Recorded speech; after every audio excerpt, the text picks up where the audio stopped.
আসসালামু আলাইকুম। গত কয়েকদিন যাবৎ আমাদের পেজে তেমন ভিডিও আপলোড দেওয়া হয়নি। এর কারণ হচ্ছে আমরা একটু কুষ্টিয়ার বাইরে গিয়েছিলাম এবং টানা 2 দিন বৃষ্টির কারণে আমরা কোনো ভিডিও করতে পারিনি। এই কারণে আমরা কোনো ভিডিও আপলোড দিতে পারিনি।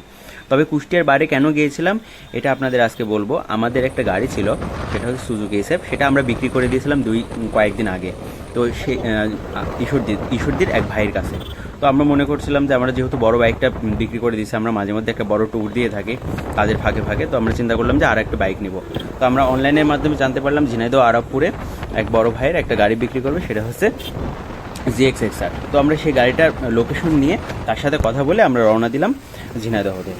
তো ঝিনাইদহতে যাওয়ার কথা ছিল সকাল 7টায়। যেহেতু আমাদের সেই ভাইটা সাথে কন্ট্যাক্ট করে যেতে হয়েছিল, তো সেই ভাইটা আমাদের জানালো যে না ভাই, সকাল 7টায় না, আমি 11টায় আসবো।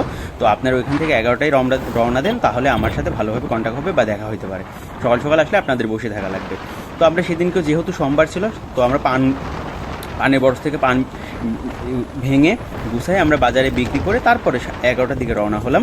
রওনা যখন হয় তখন খুব একটা আকাশের অবস্থা খারাপ ছিল না, ভালোই ছিল, আমরা ভালোভাবেই যাচ্ছিলাম। কিন্তু বিপত্তি বাড়লো রাস্তার মাঝখানে।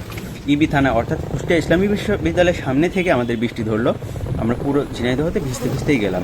তো ঝিনাইদহ যাওয়ার পরে ওই ভাইকে ফোন দিলাম যে ভাই কোথায় আছেন। তো বললো ভাই হ্যাঁ আমি আসছি, আপনারা বসেন। তো আমরা বসে বসে একটু চা খাইলাম, আর পরে বসে থাকতেই ভাই আসলো। ভাই এসে বললো যে আসলে আমাদের আসতে লেট হয়েছে কেন, আর কবির ফাইসাল ভাইয়ের সাথে ছিলাম। আপনারা সবাই কবির ফাইসাল ভাইকে চেনেন, কন্টেন্ট ক্রিয়েটার হাজারা পাবলিকের।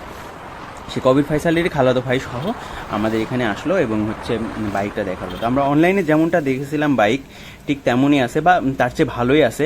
আমরা কিছুক্ষণ ট্রায়াল দিলাম আপনার বাংলোর সামনে, অর্থাৎ ঝিনাইদহ বাংলোর সামনে, সাব রেজিস্ট্রি অফিসের সামনে, খুব সুন্দর একটা জায়গায়। সেখানে আমরা কিছুক্ষণ ট্রায়াল দিলাম যে বাইকটা আসলে কেমন আছে। আমি ঘুরে ঘুরে দেখলাম, আমি একটু চালাইলাম, নীলাই একটু চালালো। যাই হোক, অনেক সুন্দর বাইক, যেটা আমরা যেমনটা আশা করেছিলাম ঠিক তেমনটি, বরং তার চেয়ে ভালোই আমরা পেয়েছি। কিছু হালকা মডিফাই করা ছিল এবং কিছু দিকটা আমাদের যেমন এক্সপেক্ট করেছিলাম তার চেয়েও ভালো ছিল। তো সব কিছু দেখা দেখির পরে আমরা টাকা পয়সা দিলাম। দেওয়ার পরে খাওয়া দাওয়া করলাম। খাওয়া দাওয়া করে আমরা যখন রওনা দিব তখনও বৃষ্টি হচ্ছিল।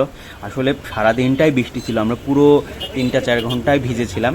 ভিজে থাকার কারণে আমরা খুব একটা দাঁড়ালাম না এবং অন্ধকার হয়ে আসছিল। নতুন বাইক যেহেতু নিয়ে আসবো দুজন, বৃষ্টির মধ্যে আমি একটা বাইক চালালাম এবং নিলয় আর একটা বাইক নিয়ে, নতুন বাইকটা নিয়ে আমরা আসলে রওনা দিলাম। তো এই কারণে আমরা আসলে 2টা দিন কোনো কাজও করতে পারিনি, কোনো ভিডিও আপলোড দিতে পারিনি। তো আশা করছি আগামী থেকে আমরা নিয়মিত আবার ভিডিও আপলোড দিতে পারবো। সবাই আমাদের জন্য দোয়া করবেন, ভালো থাকবেন। আসসালামু আলাইকুম, আল্লাহ হাফেজ।